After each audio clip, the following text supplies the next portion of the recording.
ஒவ்வொரு மனுஷனோட வாழ்க்கையிலையும் ஒரு ஆச்சாரியன் தேவை. எப்பேற்பட்ட வித்யாவா இருந்தாலும் குரு வேணும். அதே மாதிரி ஆன்மீகத்துல குரு ரொம்ப முக்கியம். இப்ப மற்ற வித்யாலையும் குருங்கிறத இருக்கிறது. ஏபிசிடி சொல்லி கொடுத்தவனும் ஆசான் தான். ஆனா அப்படி ஆசானா இருந்தவரை நம்ம காலப்போக்குல விட்டுடுறோம். அவர் படத்தை நம்ம வீட்டுல வச்சுக்கிட்டோமான்னு கேட்டா நோ. ஆனால் ஆன்மீகத்தில் ஆச்சாரியன் என்று வந்துவிட்டால் அவரை உபாசிக்கும் அளவிற்கு மனிதன் உயர்த்துகிறான். காரணம் என்ன? எல்லாத்துலயும் ஆசான் இருக்கான் இல்லையோ. தொழில் எப்பேற்பட்ட தொழிலா இருந்தாலும் யாரோ ஒருவன் முன்னோடி நமக்கு காட்டி கொடுக்கிறான்.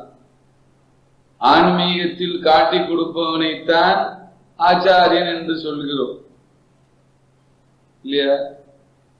மற்ற வித்யாக்கள் இருக்கப்பட்ட இந்த ஆசானை விட்டுவிட்ட மனிதன் ஆன்மீகத்தில் இருப்பவனை குரு என்று சொல்லி அவனை தெய்வஸ்தானத்திற்கு உயர்த்துகிறான். அதற்கு காரணம் என்னன்னா, ஆன்மீகம்தான் மனிதனின் வாழ்க்கைக்கு அடிப்படை. புரியுதா? Spirituality is the basis of all actions. ஆன்மீகம்தான் மனிதனின் வாழ்க்கைக்கு அடிப்படை. இந்த ஆன்மீகத்தில் மனிதனுக்கு ஆச்சாரியனாய் அமைபவன் மற்ற ஆசான்களை விட எல்லா விதங்களிலும் வேறுபட்டவர். முக்கியமான வேறுபாடு எங்கன்னா, மற்ற ஆச்சாரியங்களோட மனோபாவத்தை பற்றி நாம் கவலைப்பட வேண்டியது இல்லை இல்லையா? மற்ற வித்யாக்களை நம்ம என்ன பண்றோம்? அவருக்கு அந்த கலையில் தேர்ச்சி இருக்கிறதா அப்படிங்கறத கேட்டுட்டு அவர் கலை தேர்ச்சியை வச்சு அவர்கிட்ட நம்ம படிக்க போறோம். ஆன்மீகத்தில் இந்த மாதிரி ஒரு வேறுபாட்டிற்கான வாய்ப்பே இல்லை. ஏன்? ஆன்மீகம் என்றாலே மனிதனின் மனதை சம்பந்தப்பட்டது ஆன்மீகம். அதான் வெளிப்படையான வேஷங்கள் எல்லாம் உள்ளே மனிதனை மாற்றுவதற்காகத்தான். எப்ப வெளி வேஷங்கள் மனிதனை மாற்றவில்லையோ அது வெறும் வேஷங்கள் தான் இல்லையா? மனிதனின் மனத்தை சம்பந்தப்பட்டது ஆன்மீகம். இப்படி மனிதனின் மனதை மாற்றும் ஆசானா இருப்பவன் முதலில் தன் மனதை ஜெயித்திருக்க வேண்டும். நான் அறகுறை நீ அறகுறைன்னா எப்படின்னு கேட்டா, ஒரு கண் விசேஷம் இல்லாதவன் இன்னொரு கண் விசேஷம் இல்லாதவனை இருட்டு ரோட்ல அழைச்சிட்டு போறேங்கிறான். எப்படி இருக்கும்? அப்ப ஒருத்தன் கேட்டான், என்ன அது என்னங்க சாமி, ரெண்டு பேருக்கு கண் தெரியலன்னு சொல்லிட்டு இருட்டு ரோடுன்னு நீங்க ஏன் சொன்னீங்கன்னா இல்லையா? நான் அவன்கிட்ட சொன்ன, வெளிச்சமான ரோட்ல கண் தெரியாதவன் நடந்து போனானா கூட எழுத்தாப்புல வரவனுக்கு இவனை தெரியும் இல்லையா? ஆனால் இருட்டான ரோட்ல அவன் வரான்னா அவன் நினைச்சுக்கிறான் உனக்கு கண் தெரியும், நீ ஒதுங்கி போவேன்னு. அவன் நேரம் போட்டான். எவ்வளவு தூரம் நம்ம போவோம்? போக மாட்டோம். சோ மனதை ஜெயித்தவன் தான் ஆச்சாரியன். ஃபர்ஸ்ட் குவாலிபிகேஷன் இதுதான். அவர் வேதம் படிச்சிருக்கிறாரா, வேதாந்தம் படிச்சிருக்கிறாராங்கிறலாம் அப்புறம் கேட்டுக்கலாம். சப்போஸ் வேதமே படித்திருக்கிறார் என்றாலும் வேதம் படித்ததின் முதல் பலன் என்ன? பக்குவம். மனப்பக்குவம் என்றாலும் மனதை ஜெயித்தவன் என்றாலும் ஒண்ணுதான். புரியுது? இப்படி நம் மனத்தை தன் மனதாக்கி, தன் மனதை நம் மனதாக்கி நம் வாழ்க்கையில் சம்பந்தப்படுகிறான் ஆச்சாரியன். இந்த வார்த்தையெல்லாம் கரெக்டா கேட்டுக்கணும். நம் மனதை தன் மனதாக்கி கொண்டான். ஏன்? நமக்கு இருக்கிற கஷ்டங்கள் சுக துக்கங்கள் எல்லாவற்றையும் தனதாக ஏற்றுக்கொண்டு நமக்காக பாடுபடுகிறான் இறைவன் மூலம் இல்லையா? அதே நேரத்தில் தன் மனதை உன்மனதாக்கி விட்டான். பாத்தீங்களா? அவன் வாழ்க்கையில் படும் கஷ்டங்கள் எல்லாம் அவனுக்கு ஒண்ணுமே இல்லை இல்லையா? ஏன்? பக்குவம் வந்துருது. தன் மனதை உன்மனதாக்கும் போது தனக்கு இருக்கும் பக்குவத்தை உனக்கு கொடுத்து விடுகிறான் அந்த ஆச்சாரியன். சோ ஆச்சாரியிடம் போக போக என்ன ஆகுதுன்னா, நம் கவலைகள் எல்லாம் அவன் கவலைகள் ஆகி அவன் பக்குவம் எல்லாம் நம்மை வந்து சேர்ந்து விட்டது இல்லையா? இந்த ஒரு காரணத்தினால்தான் நம் வாழ்க்கையை தன் வாழ்க்கையாகவும் தன் வாழ்க்கையை நம் வாழ்க்கையாகவும் ஆக்கி கொண்ட காரணத்தினால்தான் இந்த ஆன்மீக ஆச்சாரியனை மாத்திரம் மனிதன் மறக்காமல் இறைவன் ஸ்தானத்திற்கு உயர்த்தி விட்டான். பாத்தீங்களா? வேற என்ன காரணம் சொல்ல போறோம்? வேற எதுவும் சொல்ல முடியாது. ஏன்? எதை நீங்க தொட்டாலும் மனதில் வந்துதான் முடியும். மனிதனின் கவலைகளுக்கு பிறப்பிடம் மனம், மனிதனின் கவலைகளுக்கு தீர்ப்பெங்க மனம்தான். சுகம் பிறப்பது மனம், அந்த சுகத்தை தாண்டி துக்கத்தை காட்டி கொடுப்பதும் மனம். சரி, துக்கம்தான் வந்துவிட்டது, துக்கம் வந்துவிட்ட மனதிற்கு திரும்பியும் சுகம் வரும் என்று ஒரு வாய்ப்பை கொடுப்பதும் மனம். A mind gives the hope, the mind also gives rise to sorrow. இல்லையா? சோ மனிதன் வாழ்க்கையே மனம்தான். அதனால்தான் ஆன்மீகம் என்றாலே மனிதனின் மனம் என்று சொன்னான். மனிதனின் மனம் சம்பந்தப்படாத ஆன்மீகம் என்று ஒன்று இருக்குமானால் அது எதற்கு பிரயோஜனம்? ஏன்னு கேட்டா, நீ உலகத்தில் இருக்கிற எல்லா பிரச்சனைக்கும் பிறப்பிடம் எது? மனம்தான். யாரோ ஒருத்த மனசுல இருக்கிற ஒரு கொள்கை எல்லார் மனத்திற்கும் பரவுகிறது இல்லையா? அது நல்லதென்றால் நன்மை, சரியில்லை என்றால் தீமை. மனிதனின் வாழ்க்கை மாற வேண்டுமானால் மனம் மாற வேண்டும். மனம் மாற வேண்டுமானால் என்ன கொள்கை வேண்டும்னா, எந்த கொள்கையும் வேண்டாம், இறைவன் வேணும். அப்ப நம்ம கோவிலுக்கு போயிட்டா போறாதான்னு நீங்க கேட்டீங்கன்னா போரும். ஆனால் கோவிலும் இருக்கும் இறைவனுக்கும் உனக்கும் பரஸ்பரம் சம்பந்தம் ஏற்பட வேண்டும். நேற்று ராத்திரி கேட்டேன் பாருங்க, ஒரு செவத்தை பார்த்து நம்ம பேசுறோமா? பேசுறது இல்ல. செடிகளை நம்ம வளர்க்கிறோம், அந்த செடிகளை வளர்க்கும் போது செடியை தான் தடவி கொடுக்கிறான் மனுஷன். அது அமர்ந்திருக்கும் தொட்டியை தடவுகிறானா? என் அன்பான தொட்டியே அப்படின்னு. கண்ணுக்குட்டியை தடவுறோம், பசுமாட்டை தடவுறோம், பசுமாடு கட்டிருக்கிற கொட்டில தடவி கொடுக்கிறோமா?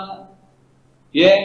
மனிதன் தன் வாழ்க்கையில் எதோடு சம்பந்தப்பட்டாலும் அதற்கு உயிர் இருக்க வேண்டும் என்பதை எதிர்பார்க்கிறான். இரண்டாவது, அவன் சம்பந்தம் பெற்ற ஒவ்வொரு விஷயத்தோடும் இவன் தனிப்பட்ட ஒரு முறையில், தனக்கென்று ஒரு முறையில் ஒரு கம்யூனிகேஷன் அதை டெவலப் பண்ண பார்க்கிறான். ஒரு சம்பந்தம். இவன் சொல்வது அதற்கு புரிய வேண்டும், அவன் சொல்வது இவனுக்கு புரிய வேண்டும். கோவிலில் சென்று இறைவனோடு நேர்முகமாக நாம் சம்பந்தம் ஏற்படுத்திக் கொள்வது என்பது சுலபம் இல்லை.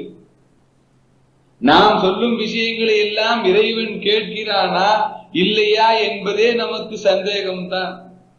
இதை தீர்ப்பதற்காகத்தான் இறைவன் ஆச்சாரியன் என்பவனை மத்தியில் வைத்தான். உன் குறைகளை உணர்ந்தான் ஆசான், அதற்கு வழியும் காட்டுகிறான் அவன். பின் வருவனவற்றை முன்னெடுத்து காட்டுவது ஆச்சாரியனின் மரபு. So where does a teacher fit in the life of a jiva? பாத்தீங்களா? ஒரு மனிதனின் வாழ்க்கையில் ஒரு ஆச்சாரியன் என்பவன் எந்த கட்டத்தில், எந்த ஸ்தானத்தில், எந்த நிலையில் வருகிறான், அமர்த்தப்படுகிறான் அப்படின்னா, உனக்கும் இறைவனுக்கும் சம்பந்தம் ஏற்பட வேண்டும் என்ற வாய்ப்பு என்ற ஒரு நிலை ஏற்படும் போது என்ன ஆகுது? அந்த நிலையில்தான் இந்த இறைவன் நாம் சொல்வதை கேட்கிறானா இல்லையா என்று ஒரு சாதகனுக்கு சந்தேகம். கேட்க வேண்டும் என்றுதான் நாம் கோவிலுக்கு செல்கிறோம், கேட்பேன் என்றுதான் அவனும் சொல்லி இருக்கிறான். இருந்தாலும் மத்தியில ஏதோ ஒன்று இல்லாதது போல் ஒரு எண்ணம், ஒரு உணர்ச்சி. இந்த உணர்ச்சியை தீர்த்து வைக்கிறான் ஆசான். அவன் மாத்திரம் அதை தீர்த்து வைக்கவில்லை என்றால் அவனிடம் நீங்க குருன்னு போவீங்களா? பத்து யார் ஒருத்தனை நம்ம குருன்னு சொல்றோமோ இறைவனிடம் நமக்காக செயல்படுகிறான் அவன். அதான் முதலே சொன்னேன் பாருங்க, தன் மனதை உன் மனதாக்குகிறான். அப்படின்னா என்ன? அவன் மனதில் குடியிருப்பவன் இறைவன், நம் மனதில் குடியிருக்கிறது கவலைகள். அதனால் தன் மனதை உன் மனதாக்குகிறான் என்றால் அவனிடம் இருக்கும் இறைவனை உனக்கு காட்டி கொடுக்கிறான். காட்டி கொடுக்கிறதோடு நிறுத்தினானா? நோ. அவனை நீ ஆச்சாரியனாக ஏற்றுக்கொண்டு அவன் சொல்படி நடப்பாயானால் அவன் உள்ளத்தில் குடியிருக்கும் இறைவன் போல் உன் உள்ளத்தையும் ஒரு ஆலயமாக ஆக்கி விடுகிறான். That is the culmination. எத்தனை நாள் ஒரு சிஷ்யன் குருவிடம் சிஷ்யனாய் இருக்க வேண்டும்னு கேட்டா, என்று இந்த சிஷ்யனின் மனதும் அந்த குருவின் மனதும் ஒன்றாக ஆகிவிட்டது அன்று வரை இல்லையா? அதனால்தான் ஆசான்னா நம்ம பாரதத்துல இது விசேஷம்.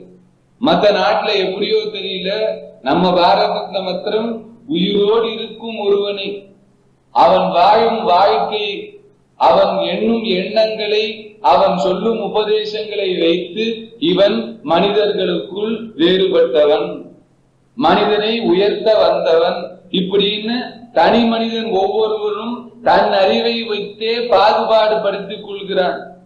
பாத்தீங்களா? பாரதி சொன்னதனால் உனக்கு பாரதத்தை பிடித்ததா, அல்லது உனக்காகவே சுயமாகவே ஏதோ சில காரணங்களால் இந்த பாரதத்தை பிடித்ததான்னா பாரதினாலும் பிடித்தது, வேறு சில காரணங்களாலும் பிடித்தது இல்லையோ? Why? There is an individuality. ஒவ்வொரு தனி மனிதருக்குள்ளும் அவனுக்கென்று சில எண்ணங்கள் இருக்கிறது, அவனுக்கென்று சில எதிர்பார்ப்புகள். இது ஆன்மீகத்திலும் உண்டு. நாம் ஏழையா இருந்தால் நமது ஏழ்மையை அவன் ஒரு பொருளாக எடுத்துக்கொள்வானா என்று ஒரு எண்ணம். நாம் பணக்காரனாய் இருந்தால் நம் பணத்தை அவன் ஒரு பொருளாக மதிப்பானா என்றும் எண்ணம் இல்லையா? ஒரு குரு சன்னதிக்கு போனா அத்தனை நமக்கு இருக்கணும், அவன் தான் சாதகன்னு சொல்றோம் இல்லையா? இது எல்லாருக்கும் இருக்குமானா, நம் படிப்பு நம் படிக்காதது, நம் பொருள் பொருள் இல்லாமை, நம் குலம் குலம் இல்லாமை, நம் ஆச்சாரம் ஆச்சாரம் இல்லாமை இல்லையா? இதெல்லாம் ஒவ்வொரு மனிதனுக்கும் வேறுபடுகிறது. இந்த ஒவ்வொரு வேறுபாட்டையும் வைத்துத்தான் ஒவ்வொரு மனிதனும் ஒரு குருவை எதிர்பார்க்கிறான் இல்லையா? அப்படி அவன் எதிர்பார்ப்பதற்கு ஏற்றபடி இறைவனும் ஆச்சாரியன் என்று ஒருவனை அவன் வாழ்க்கைக்குள் புகுத்துகிறான். பாத்தீங்களோ? பல வருடம் நமக்கு ஆச்சாரியன்ற எண்ணமே இல்லை. திடீரென்று ஒருவருடன் சம்பந்தப்பட்டோ அவருடன் சரளமாக பேசி பழகினோம். காலப்போக்கில் அவன் நமக்கு ஆச்சாரியனாய் அமர்ந்து விட்டான். இதை அமர்த்தியவன் யார் அப்படின்னா, நீங்களும் அமர்த்தவில்லை, அவரும் தன்னை அமர்த்தி கொள்ளவில்லை, இறைவன் தான் அமர்த்தினான் என்று நாம் சொல்ல வேண்டி இருக்கிறது. ஏன்? இந்த இறைவனை தேடித்தான் நம்ம போயிட்டு இருக்கோம். குருவை தேடி அலைந்தேன் என்று சொல்வனும் குருவின் மூலமாக இறைவனைத்தான் தேடுகிறான். இறைவனை தேடி அலைகிறேன் என்று சொல்பவனும் இறைவன் மூலமாக குருவைத்தான் தேடி அலைகிறான். Why? Only a bhakta can be a shishya. உன் மனதில் குரு பக்தி இருந்தால்தான் நீ அந்த குருவுக்கு சிஷ்யனாக அமரலாம் இல்லையா? எப்ப நீ சிஷ்யன்னு சொல்றியோ அவனுக்கு நீ பக்தன் என்பது அர்த்தம். பாத்தியோ? சோ எப்படி போனாலும் இறைவனை தேடினாலும் ஆச்சாரியம் வந்து விடுவாய், ஆசாரனை தேடினாலும் இறைவனிடம் வந்து விடுவாய். இப்படி இறைவன் ஆசான் என்று இரு பிரிவு இல்லாமல் ஒன்றாக கலந்து விடுவது அங்கே, பக்தன் சிஷ்யன் என்று இரு பிரிவு இல்லாமல் ஒன்றாக கலந்து விடுவது இங்கே. அதனால்தான் நாம் நம் கழுத்துல என்ன பண்ணோம், ஆச்சாரியன் என்பவனை இறைவனுக்கு சமானமா வச்சோம். இங்கே பாத்தீங்களா, நான் சேர்ல உட்கார்ந்து இருக்கேன், நீங்க எல்லாம் கீழே உட்கார்ந்து இருக்கீங்க. ஏன்? நம் மரபு, நம் குலம். 1000 குருமார்கள் சரியில்லை என்றாலும், பீடங்களில் இருக்கிறவங்க சரியில்லைனாலும், யாரோ ஒருவன் உண்மையாக இருந்ததனால் இவன் 1000 பேருக்கும் மரியாதை இல்லையா? இவ்வளவு கோல்டு கவரிங் நகை இருக்கிறது காரணம் என்ன? யாரோ ஒருவன் எங்கேயோ உண்மையான தங்கத்தை நகை செய்து விற்றான் இல்லையா? அதனால் போலி நகைகளை பார்த்து தங்கமும் போலி நீ சொல்ல முடியுமா? இல்ல. தங்கம் உண்மை. தங்கம் இல்லாததை தங்கம் போல் பிரகாசிக்க பாடுபடுபவன் எல்லாம் போலி. ஆச்சாரியன் என்று தன்னை உயர்த்தி கொள்ளாமல் தனக்குள் இறைவனை காணாதவன் எல்லாம் தன்னை ஆச்சாரியன் என்று எண்ணிக்கொண்டு உயர்த்தி கொள்ள பாடுபடுகிறான். இவர்கள் எல்லாம் தான் போலி. இவர்கள் ஆயிரக்கணக்கில் இருந்தாலும் தேவலை. ஆனால் யாரோ ஒருவன் இன்னும் ஏதோ ஒரு காலகட்டத்தில் இந்த பூமியில் தோன்றி இந்த 1000 பேர் ஜனங்களை மார்க்கத்தை விட்டு மாத்திட்டா கூட அவர்கள் அனைவரையும் சேர்த்து, இந்த 1000 மாரையும் சேர்த்து நல்வழிப்படுத்தி வாழ்க்கையில் முன்னேற்றம் செய்கிறான் இல்லையா?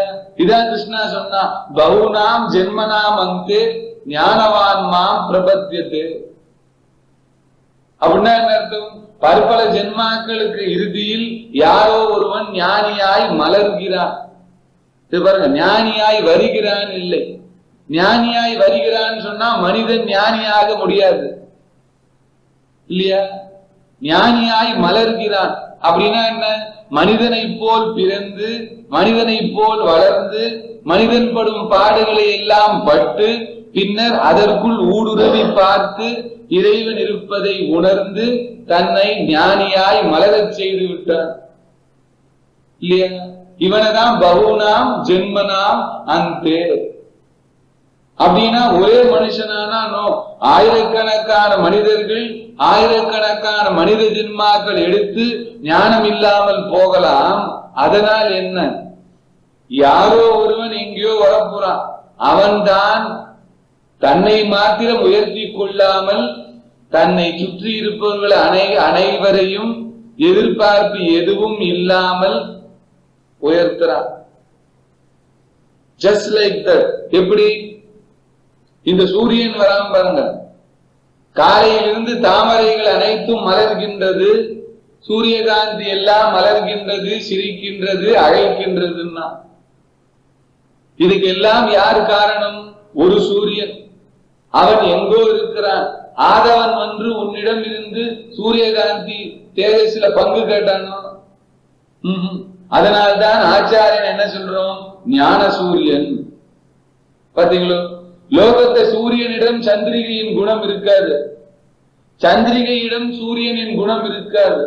ஆனால் குருவிடம் இரண்டும் ஒன்று. நம்மிடம் இருக்கும் கர்மாக்களை எல்லாம் ஞான அக்னியால் எரித்து விடும் அந்த ஆச்சாரியன் நம்மிடம் இருக்கும் குறைகளை எல்லாம் சந்திரிகை போல் குளிர பார்த்து சன்மார்க்கத்தில் அழைத்து செல்கிறார்.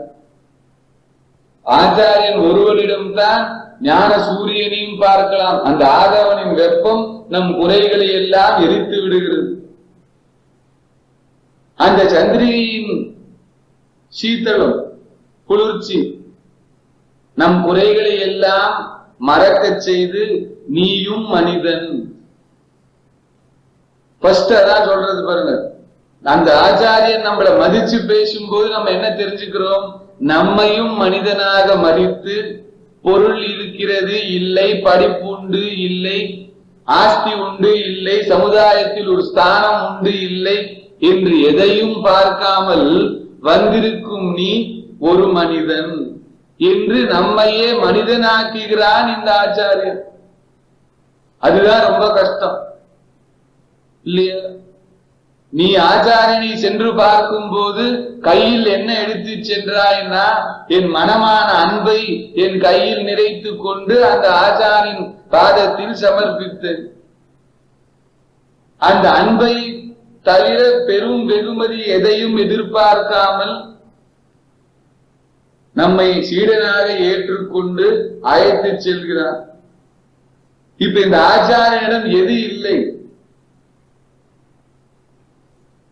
யோசிச்சு பாருங்க, என்னது இல்ல? இறைவனிடம் நீ சொல்லும் அனைத்து குணங்களும் யாரிடம் இருக்கிறதோ அவனைத்தான் ஆச்சாரியன் என்று சொல்ல வேண்டும், இல்லையோ? நம் குறைகள் இருப்பதை நமக்கு சுட்டி காட்டாமல், இல்லையா, நல் போதனையினால் தன் வாழ்க்கையினால் தன்னை நம்மை அவனுடன் சேர்த்து கொண்டு வாழ்வதினால் குறைகளை எல்லாம் மறைய செய்து விட்டான். இருள் இருப்பதெல்லாம் சூரியன் வந்தவுடன் போய்விட்டது. 10,000 வருடங்கள் ஒரு ரூம்ல இருட்டு இருந்ததுன்னு ஒருத்தன் சொன்னான், இல்லையா? அந்த ரூமுக்குள் ஒருவன் ஒரு விளக்கை ஏற்றி வைத்தான். 10,000 வருடமாக இருந்த இருள் எல்லாம் எங்கே? 10,000 வருடமாக இருந்த இருள் எல்லாம் போவதற்கு ஒரு 1000 வருடமாக ஆகும் என்று ஏதாவது இருக்கிறதா? நோ. வை? அதான் ஞான சூரியன் என்று குருவை சொல்லும் போது இதான். மாலை 5 மணி முதல் காலை 5 மணி வரை 12 மணி நேரம் உலகமே இருண்டு இருக்கிறதுங்கிற போது என்ன?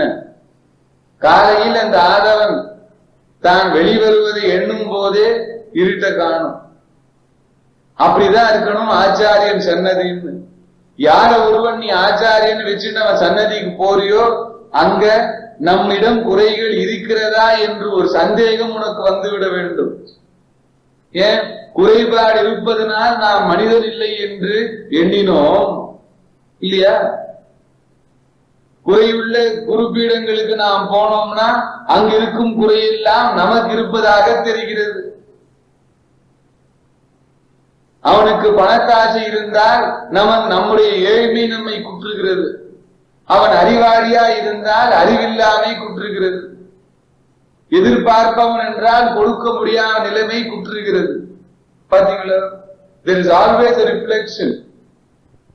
ஆனால் யார் ஒருவன் ஆச்சாரியன் என்று தன்னை உயர்த்தி கொண்டு விட்டானோ அவன் சன்னதிக்கு போனா நம்முடைய ஏழ்மை எல்லாம் அவனுக்கு காணிக்கையாகிவிட்டது. நம்முடைய அறிவில்லாமை ஒரு காணிக்கை, நமக்கு பணம் இல்லாமை ஒரு காணிக்கை, நம்மால் எதுவும் செய்ய முடியவில்லை என்பதும் ஒரு காணிக்கை. இதையெல்லாம் காணிக்கையாக ஏற்றுக்கொண்டு நீயும் ஒரு மனிதன், உன்னால் இறைவனை காண முடியும், பேச முடியும், உணர முடியும் என்று சொல்லி உன்னையும் அவன் ஸ்தானத்திற்கு உயர்த்தி விடுகிறான். புரியுது?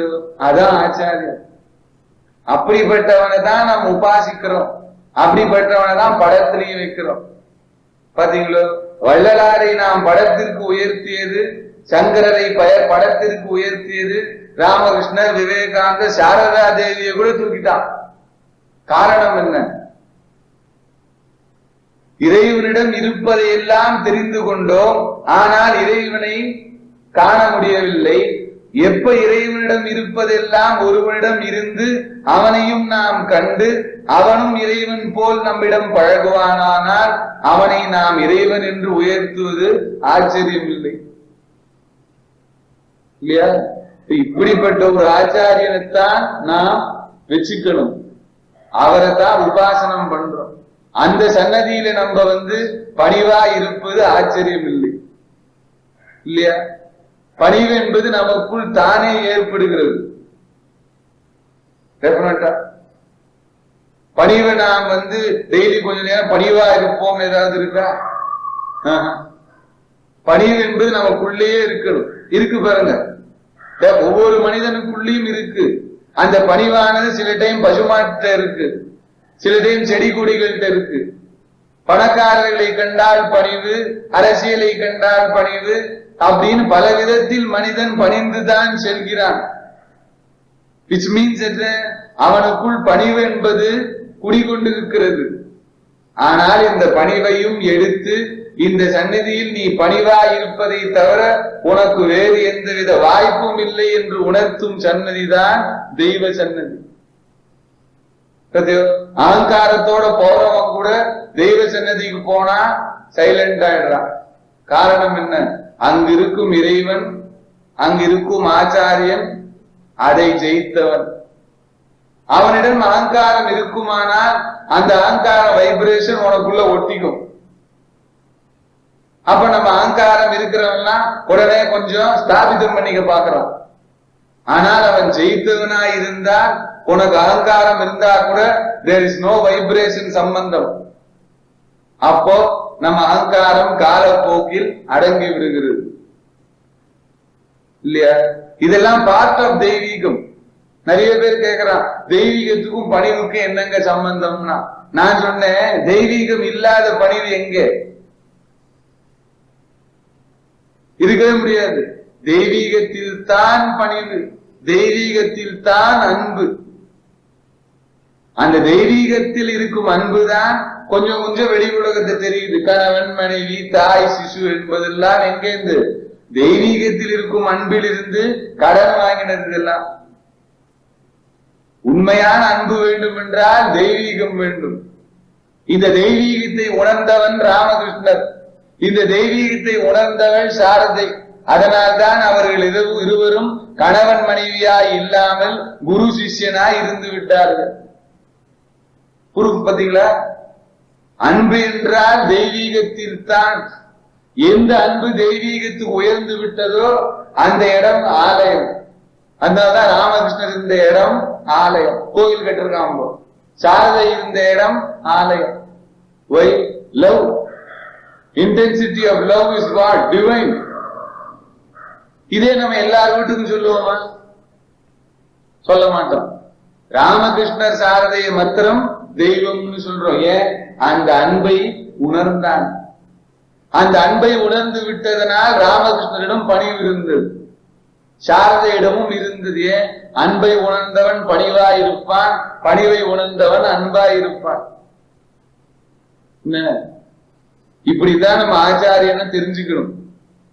இப்படி தெரிஞ்சுக்க நமக்கு ஒரு ஆசான் என்று நம் வாழ்க்கையில் கிடைத்தா அவரை நம்ம சும்மா விடாம அவர்கிட்ட இருந்து நம்மையும் நம்மிடம் இருக்கும் இந்த மிருகத்தன்மை எல்லாம் சென்று மனிதனாய் மாறி, மனிதத்தன்மை சென்று தெய்வமாய் மாறி நாம் நடமாடும் ஒரு கோவிலாக அமர்ந்து விடுவோம்.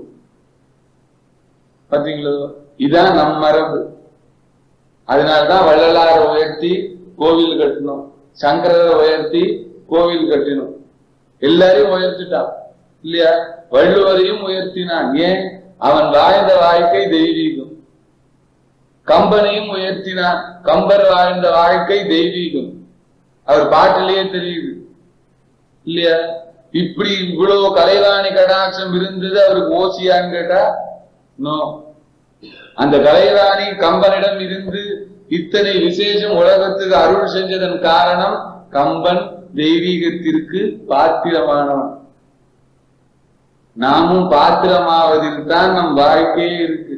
இறைவன் எங்கும் நிறைந்து விட்டான், குருவும் தயாராக இருக்கிறான். ஆனால் இறை அருள் நமக்குள் வராததன் காரணம் இறைவனின் குற்றம் இல்லை, குருவின் குற்றம் இல்லை, நம் மதத்தின் குற்றம் இல்லை. நாம் அந்த இறையருளுக்கு பாத்திரம் ஆகாததுக்கு காரணம் நம் மன வளர்ச்சி அடையாதது. இந்த மனம் வளர்ச்சி அடைவதற்காகத்தான் மனிதனுக்கு மதமும் வேண்டும், குருவும் வேண்டும். இன்னைக்கு அந்த ஆசான் மனதை பக்குவப்படுத்தி இறைவன் குடியிருக்கும் நிலைக்கு மாற்றி விட்டானோ அதற்கு பின் அந்த ஆசானும் உன் பக்கம் தலை சாய்க்க மாட்டான். ஏன்? தயார் பண்ணி விட்டுட்டான், அவன் போய்ப்பான். புரியுது? அன்னைக்கு குருவாரம் என்ன உங்களுக்காக தான்.